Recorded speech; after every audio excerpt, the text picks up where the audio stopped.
नमस्कार प्रतियोगी छात्र छात्राओं, UP PCS by Vijay channel में आपका स्वागत है। आधुनिक भारत के व्यक्तित्व एवं कृतित्व से संबंधित प्रश्न परीक्षा में बहुत पूछे जाते हैं, तो वही सारे प्रश्न और उनके उत्तर तथा उनकी संक्षिप्त व्याख्या लेकर मैं आपके सामने उपस्थित हूँ। आइए देखते हैं व्यक्तित्व एवं कृतित्व आधुनिक भारत के। तो दोस्तों, पहला प्रश्न हम लिए हैं और इसकी हेडिंग डाले हैं जो थोड़ा रुचिकर लगेगा, उपाधि वापसी गैंग। जैसे आजकल आप लोगों ने सुना होगा अवार्ड वापसी गैंग, ऐसा समाचारों में चर्चा रहती है। तो ये प्रश्न जो है महत्वपूर्ण प्रश्न हमने और उसकी हेडिंग दे दी उपाधि वापसी गैंग। दोस्तों, जब जलियांवाला बाग का हत्याकांड हुआ था 13 अप्रैल 1919 को, तो इन तीन महापुरुषों ने, महात्मा गांधी, रविंद्रनाथ टैगोर और जमनालाल बजाज ने, अंग्रेजों की सरकार द्वारा जो उनको उपाधियां दी गई थी, ये कोई साधारण उपाधियां नहीं थी, बहुत महान लोगों को ये उपाधियां दी जाती थी। तो अंग्रेज सरकार ने महात्मा गांधी को कैसरे हिंद की उपाधि दी थी, महात्मा गांधी ने उसे लौटा दिया था। रविंद्रनाथ टैगोर को सर की उपाधि दी गई थी, रविंद्रनाथ टैगोर ने वो सर की उपाधि लौटा दी। और जमनालाल बजाज जो कि उस समय के बहुत बड़े व्यापारी कह सकते हैं, बिजनेसमैन थे, उन्होंने राय बहादुर की उपाधि लौटा दी थी। दोस्तों, तो इससे संबंधित प्रश्न पूछे जाते हैं, इस पर ध्यान दे लें। चलिए, दूसरा प्रश्न है दोस्तों, भारत का बिस्मार्क किसे कहा जाता है? भारत का बिस्मार्क किसे कहा जाता है? तो भारत का बिस्मार्क सरदार वल्लभ भाई पटेल को कहा जाता है। आप देख रहे हो कि स्टैचू ऑफ यूनिटी इनका बना हुआ है, उससे संबंधित, तो ये चर्चा में है, आजकल चर्चा में होने के कारण इनसे संबंधित प्रश्न पूछा जा सकता है। तो काफी क्रमचय संचय करके हमने ये प्रश्न लिया है कि भारत का बिस्मार्क किसे कहा जाता है? सरदार वल्लभ भाई पटेल। अगले प्रश्न पे आते हैं मित्रों, सबके लिए एक जाति, एक धर्म, एक ईश्वर, ये नारा किसने दिया था? सबके लिए एक जाति, एक धर्म, एक ईश्वर, ये नारा किसने दिया था? तो ये नारा नारायण गुरु ने दिया था। नारायण गुरु केरल के रहने वाले महापुरुष थे। उनका जन्म एक इझवा जाति में हुआ था। इझवा जो है एक गैर ब्राह्मण जाति है, और उस समय हमारे समाज में वर्ण व्यवस्था काफी प्रबल स्थिति में थी। तो इझवा जाति यानी एक बुनकर जाति, जो कपड़े बुनने की जाति है, इस जाति में जन्म लेकर के उन्होंने काफी आध्यात्मिक शक्तियां अर्जित की और समाज की सभी जातियों के बीच जो वैमनस्यता है उसको खत्म किया और सबके लिए एक जाति, एक धर्म, एक ईश्वर का नारा दिया। तो ये काफी महत्वपूर्ण है परीक्षा की दृष्टि से। अगले पर आते हैं दोस्तों, पहले मुस्लिम क्रांतिकारी जिन्हें फांसी दी गई। ये आप लोग जानते ही होंगे, क्योंकि क्रांतिकारियों में प्रायः अशफाक उल्लाह खान जो मुस्लिम क्रांतिकारी हैं उसमें नाम आता है। तो ये प्रश्न भी ध्यान देने लायक है कि पहले मुस्लिम क्रांतिकारी जिन्हें फांसी दी गई वो कौन थे? तो अशफाक उल्लाह खान पहले मुस्लिम क्रांतिकारी थे जिन्हें फांसी दी गई। दोस्तों, एक नारा दिया था मारो फिरंगी को, किसने दिया था? अगर कोई प्रश्न में आ जाए तो मारो फिरंगी को का नारा मंगल पांडे ने दिया था। मंगल पांडे इसमें चर्चा में, उनकी मूर्ति बनाना है नहीं बनाना है करके भारतीय राजनीति में, खास करके उत्तर प्रदेश की राजनीति में, इसलिए ये प्रश्न हमने क्रमचय संचय करके यहाँ पर रखा है। दोस्तों, अगला प्रश्न है, गदर पार्टी की स्थापना किसने की थी? तो गदर पार्टी की स्थापना लाला हरदयाल ने की थी। यह प्रश्न कई बार पूछा गया है और गौरतलब बात इसमें यह है कि गदर पार्टी की स्थापना भारत में नहीं हुई थी। सैन फ्रांसिस्को जो अमेरिका में है अभी सिटी, वहां पर लाला हरदयाल ने गदर पार्टी की स्थापना की थी। तो ये बात ध्यान रखें कि भारत के अंदर इस पार्टी की स्थापना नहीं हुई, भारत के बाहर हुई। दोस्तों, इसके नीचे एक सही क्रम में सजाने का, क्रोनोलॉजिकल ऑर्डर में इसको अरेंज करने का प्रश्न कई बार पूछा जा चुका है परीक्षा में, और खास करके ये 4 घटनाएं ही देता है, तो इसको आप याद ही कर डालिए। पहला है आपका नमक सत्याग्रह या दांडी यात्रा। तो गांधी जी ने जो नमक सत्याग्रह या दांडी यात्रा की थी वो 12 मार्च 1930 को की थी। अब देखिए, ये घटनाएं सारी की सारी एक साथ में हुई थी। जैसे 1930 की 2 घटनाएं यहां पर हैं, नमक सत्याग्रह 12 मार्च 1930, प्रथम गोलमेज सम्मेलन 12 नवंबर 1930, गांधी इरविन समझौता 4 मार्च 1931 और सुखदेव भगत सिंह राजगुरु को फांसी 23 मार्च 1931। तो ये 4, ये कई बार ये पूछा गया, इसको मिला के आगे पीछे कर देगा और फिर आपको मिलान करना रहेगा कि कौन सा विकल्प सही है। तो इसको आप आराम से याद ही कर लीजिए। 1930 के 2 हो गए, 12 मार्च 12 नवंबर, कौन कौन? नमक सत्याग्रह और प्रथम गोलमेज सम्मेलन। और 1931 के 2 हो गए एक ही महीने में, 4 मार्च को गांधी इरविन समझौता हुआ था और 23 मार्च को सुखदेव भगत सिंह राजगुरु को फांसी दी गई थी। ये नाम आप रट ही डालिए, सुखदेव भगत सिंह राजगुरु, क्योंकि कई बार ऐसे प्रश्न भी पूछे गए हैं जिसमें 23 मार्च 1931 को निम्नलिखित में से किन क्रांतिकारियों को फांसी दी गई थी। तो उसमें यहाँ भगत सिंह के साथ राजगुरु या बटुकेश्वर दत्त, तो ऐसा दूसरा शामिल कर देगा दूसरे क्रांतिकारी का नाम। तो दोस्तों इस पे ध्यान रखना है या याद ही कर लीजिए आप, सुखदेव, भगत सिंह, राजगुरु। अगर एक साथ फांसी देने की बात आई इन लोगों की तो ये हैं सुखदेव, भगत सिंह, राजगुरु। बाकी राम प्रसाद बिस्मिल, इनको भी फांसी दी गई थी, उनके साथ भी क्रांतिकारी थे, वो अलग हैं। तो इसमें याद रखना है आपको, सुखदेव, भगत सिंह, राजगुरु को एक साथ फांसी दी गई थी 23 मार्च 1931 को। दोस्तों अगले प्रश्न पे आते हैं, अभिनव भारत के संस्थापक कौन थे? तो अभिनव भारत के संस्थापक थे विनायक दामोदर सावरकर या वीडी सावरकर, जिनको वीर सावरकर भी कहा जाता है। 1904 में अभिनव भारत की स्थापना की थी और ये आजकल काफी चर्चा में है, काफी आप देखते होंगे जो वाद विवाद होता रहता है, न्यूज चैनल्स पे डिबेट्स होते रहते हैं, उसमें बार बार इनका नाम लिया जाता है आजकल, इसलिए ये प्रश्न जो है हमने यहाँ पर रखा है, तो इस पर ध्यान दे लेंगे। अभिनव भारत, विनायक दामोदर सावरकर। दोस्तों इसके बाद जो है प्रश्न है वो कांग्रेस के अध्यक्ष से लेकर के हैं। कांग्रेस जब 1885 में स्थापित हुई, फिर उसके सम्मेलन होना शुरू हुए, तो बहुत सारे सम्मेलन हुए, तो उसमें सब में एक अध्यक्ष हुआ करते थे। तो ये काफी इंपॉर्टेंट है। इसमें जो 4 हमने लिया है, इसमें से हो सकता है कोई पूछ लिया जाए, तो चारों को आप आसानी से एक जगह अलग रख करके याद कर सकते हैं दोस्तों। जैसे कांग्रेस जो प्रथम अधिवेशन के अध्यक्ष कौन थे? तो व्योमेश चंद्र बनर्जी। और फिर अगर कांग्रेस का प्रथम मुस्लिम अध्यक्ष पूछ ले तो वो थे बदरुद्दीन तैयब जी। अगर पूछ ले कि कांग्रेस की प्रथम महिला अध्यक्ष कौन थी तो श्रीमती एनी बेसेंट। लेकिन अगर यह पूछ ले कि प्रथम भारतीय महिला कौन थी तो सरोजनी नायडू। खास करके इसमें लोग गलत करके चले जाते हैं, प्रथम महिला पूछे हुए होते हैं तो लोग सरोजनी नायडू लिख के चले जाते हैं। अगर प्रथम भारतीय महिला पूछे तब सरोजनी नायडू लिखोगे, और अगर प्रथम महिला पूछ रहा हो प्रश्न में तो श्रीमती एनी बेसेंट लिखोगे। अगला प्रश्न है मित्रों, डॉक्टर राजेंद्र प्रसाद को अजात शत्रु की उपाधि किसने दी? डॉक्टर राजेंद्र प्रसाद को अजात शत्रु की उपाधि किसने दी? तो ये उपाधि उनको महात्मा गांधी ने दी थी, तो ये याद रखेंगे। अगला प्रश्न है, ये थोड़ा सा ज्यादा इंपॉर्टेंट है। वैसे तो ये सारे प्रश्न ही मैंने क्रमचय संचय करके बहुत ही इंपॉर्टेंट इस परीक्षा की दृष्टि से जो 11 अक्टूबर को होने वाली है, या उसके पहले जो आपका समीक्षा अधिकारी की परीक्षा है, तो उन सबको ध्यान में रख करके ये बनाया है। ये प्रश्न या इससे संबंधित प्रश्न पूछे जाएंगे। अगला प्रश्न है आंध्र नमक आंदोलन। जैसे आप देखें यहाँ पर कि दांडी यात्रा गांधी जी ने की थी, नमक सत्याग्रह, तो यहाँ तो महात्मा गांधी के अगुवाई में हुआ था। लेकिन आंध्र प्रदेश में और तमिलनाडु में यहाँ भी नमक आंदोलन हुए थे। तो आंध्र प्रदेश में आंध्र नमक आंदोलन के जो अग्रणी नेता थे उनका नाम था टी प्रकाशम।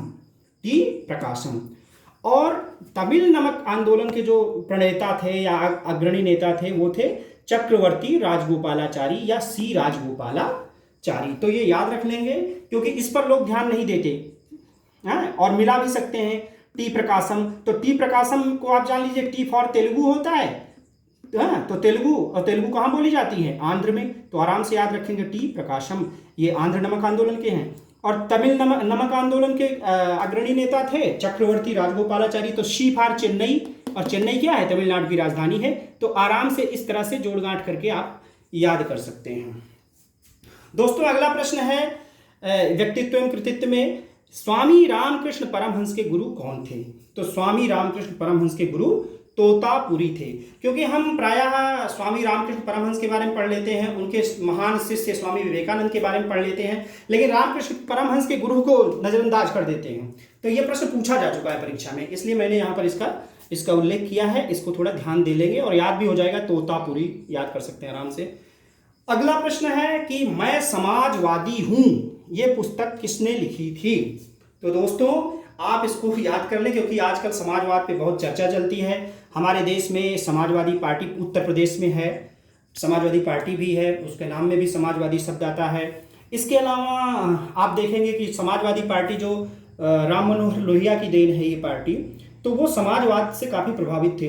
वो इस पुस्तक से भी काफ़ी प्रभावित थे, मैं समाजवादी हूँ। तो दोस्तों स्वामी विवेकानंद ने मैं समाजवादी हूँ ऐसी पुस्तक लिखी थी, जिसमें उन्होंने लिखा था कि गरीब जो है, गरीब का हित सर्वोपरि होना चाहिए। अगर गरीब का हित नहीं हो रहा है तो बड़ा आदमी की गलती है। जो अमीर आदमी है, अगर गरीब सुख से नहीं रह पा रहे हैं तो ये गलती किसकी है? जो अमीर आदमी है उनकी गलती है। दोस्तों तो मित्रों अगले प्रश्न पर आते हैं। अगला प्रश्न है, राजा राम मोहन राय को राजा की उपाधि किसने दी थी? तो इनको राजा राम मोहन राय को राजा की उपाधि अकबर द्वितीय ने दी थी। राजा राम मोहन राय बंगाल के बहुत बड़े समाज सुधारक थे। इन्होंने क्या क्या किया था आप जानते होंगे। सती प्रथा का अंत किया था लॉर्ड विलियम बेंटिक के साथ मिल करके, और इन्होंने ब्रह्म समाज की स्थापना की बंगाल के अंदर, और ये मूर्ति पूजा और कर्मकांड आदि का भी विरोध करते थे। तो ये सारी चीज़ें इनसे संबंधित हैं, इनको जानते रहिए। हमने सिर्फ एक प्रश्न दिया है लेकिन उनसे संबंधित बातें भी आपसे चर्चा कर ली, तो निश्चित रूप से ये भी याद हो जाएगा, और संबंधित प्रश्न पूछ लिया गया तो उसका भी उत्तर आप सटीक देंगे। अगला प्रश्न है दोस्तों, संवाद कौमुदी पत्रिका के संपादक कौन थे? तो ये अभी राजा राम मोहन राय की बात की, यही जो है संवाद कौमुदी पत्रिका के संस्थापक थे। तो जो कम चर्चा में आती हैं पुस्तकें, उनके संस्थापक और वो आंदोलन, ये भी काफ़ी परीक्षा में पूछा जाता है। तो ये जितना है इनको आप याद कर लेना, इस तरह के बीच बीच में जो हमने प्रश्न डाले हैं। अगला प्रश्न है मित्रों, यंग बंगाल आंदोलन किसने चलाया? तो यंग बंगाल आंदोलन हेनरी डेरेजियो ने चलाया था। इनको याद कर लें अच्छी तरीके से, क्योंकि ये हमारे देश के नहीं थे, विदेशी थे, और हमारे देश से इनको प्रेम था, तो इन्होंने यंग बंगाल आंदोलन यहाँ पर चलाया।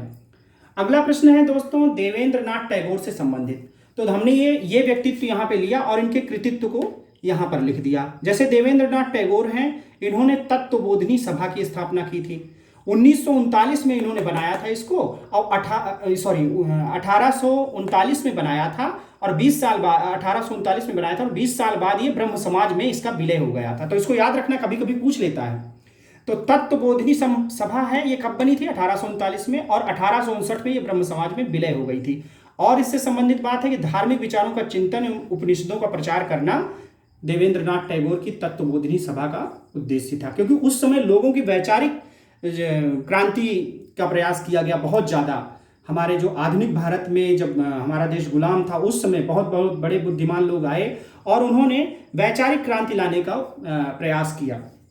दोस्तों अगले प्रश्न पे आते हैं। नेहरू रिपोर्ट जो कि 1928 में आई थी, उसका प्रारूप किसने तैयार किया था? तो आप जानते हैं कि नेहरू रिपोर्ट का जो प्रारूप जो है वो तेज बहादुर सप्रू ने तैयार किया था। आप जानते हैं कि तेज बहादुर सप्रू और मोतीलाल नेहरू ये बहुत घनिष्ठ थे, बहुत ही घनिष्ठ थे ये दो व्यक्तित्व। तो इन लोगों ने मिल करके एक रिपोर्ट तैयार की थी जो काफ़ी प्रसिद्ध है, नेहरू रिपोर्ट, और उसका प्रारूप तेज बहादुर सप्रू ने तैयार किया था। दोस्तों एक गाना आप बचपन से काफ़ी सुने हैं, थोड़ा इसको याद कर लेंगे कि किसने बोला है, हो सकता है कि आपको याद भी हो। सरफरोशी की तमन्ना अब हमारे दिल में है, देखना है जोर कितना बाजुए का दिल में है, ये राम प्रसाद बिस्मिल ने कहा था। क्योंकि आजकल राष्ट्रवाद का बहुत माहौल है देश के अंदर, तो जो हमारे प्रोफेसर लोग, जो प्राध्यापक लोग प्रश्नों सेट करते हैं, वो जो इतिहास का प्रश्न भी सेट करते हैं, वो देखते हैं कि वर्तमान चर्चा में क्या है। तो ये सारी चीज़ें चर्चा में हैं, राष्ट्रवाद की चीज़ें चर्चा में, आप स्वयं से ऐसी चीज़ें छांट सकते हैं अपने आप को कि कौन सा प्रश्न पूछा जा सकता है। अगला प्रश्न है दोस्तों, धर्म सभा के संस्थापक कौन थे? तो धर्म सभा के संस्थापक राधाकांत देव थे। एक तरफ जहां राजा राम मोहन राय का दूसरा विचार था, मूर्ति पूजा, इनका सबका विरोध था, तो दूसरी तरफ ये राधाकांत देव इनके सबके समर्थक थे। तो उस समय जो हमारे यहाँ क्रांतियां हो रही थी, वैचारिक क्रांति हो रही थी, उनमें भी विरोधाभास था। तो हमें दोनों याद करना है, कौन विरोध में था, कौन समर्थन में था। अगला प्रश्न है दोस्तों, कांग्रेस सोशलिस्ट पार्टी के संस्थापक कौन थे? यह प्रश्न कई बार परीक्षा में पूछा जा चुका है। जेपी नारायण आचार्य नरेंद्र देव, 1934 में इन्होंने कांग्रेस सोशलिस्ट पार्टी की स्थापना की थी। तो ये चीजें पूछी जाती रहती हैं, इनको आप पक्का याद कर लो। हो सकता है कभी विकल्प में दे दे जेपी नारायण, दूसरा किसी कोई नाम दे दे, तो आपको ये दोनों नाम एक साथ याद रहने चाहिए। जेपी नारायण जो जयप्रकाश नारायण थे, जिनको लोकनायक जयप्रकाश नारायण भी कहते हैं, एवं आचार्य नरेंद्र देव। अगला है प्रश्न, दलितों के उद्धारक किसे कहा जाता है? दलितों का उद्धारक किसे कहा जाता है? तो ठक्कर बापा को दलितों का उद्धारक कहा जाता है। अगला प्रश्न एक ऐसे ही हमने बनाया है कि अगर याद करने के लिए आपको आसानी रहे कि लोक से आप दो शब्द ऐसे याद कर ले राह चलते हुए कि हाँ, लोक से लोकमान्य बाल गंगाधर तिलक, लोक से लोकनायक, यहाँ पर हाँ ये गलती हुई है, यहाँ से लोकनायक, नायक, लोक से लोकमान्य कौन हुए थे, किसके नाम लगता है, किसको उपाधि दी गई थी? बाल गंगाधर तिलक को। और लोकनायक उपाधि किसको दी गई? जयप्रकाश नारायण या जेपी नारायण। ठीक है।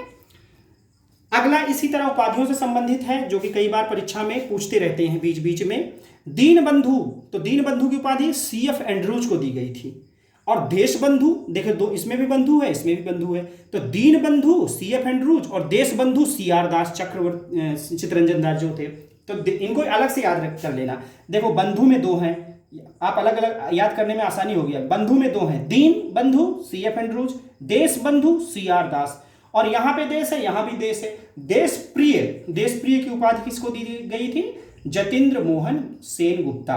तो ये भी नाम याद कर लेना, ये नाम हो सकता है आपको याद हो, ये कम याद होगा, तो जतीन्द्र मोहन सेनगुप्ता का भी नाम याद कर लेना।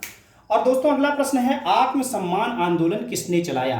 तो रामास्वामी पेरियार ने आत्मसम्मान आंदोलन चलाया था। रामास्वामी पेरियार ने जो हमारे देश की जाति व्यवस्था थी, वर्ण व्यवस्था थी, इसके विरोध आंदोलन चलाया। और ये तो जो धार्मिक विचारधारा थे, धार्मिक विश्वास थे, उसके विरुद्ध में भी थे। मतलब ये कहते थे कि जो धर्म हमें नीच कहता है, हम उस धर्म में नहीं रहेंगे, उस धर्म के प्रति हम विद्रोह की भावना रखेंगे। ऐसा रामास्वामी पेरियार का विचार था। आज के समय में भी इन पर काफ़ी चर्चा होती रहती है, इसलिए हमने रामास्वामी पेरियार जी को यहाँ पर लिया है। तो दोस्तों ये सारे प्रश्न आपके पूछे जाएंगे, ये सारे प्रश्न पूछे जाएंगे परीक्षा में। अभी जो परीक्षा होने वाली है कौन सी, PCS आपकी 11 अक्टूबर को है, उसको ध्यान में रखते हुए बनाया गया है।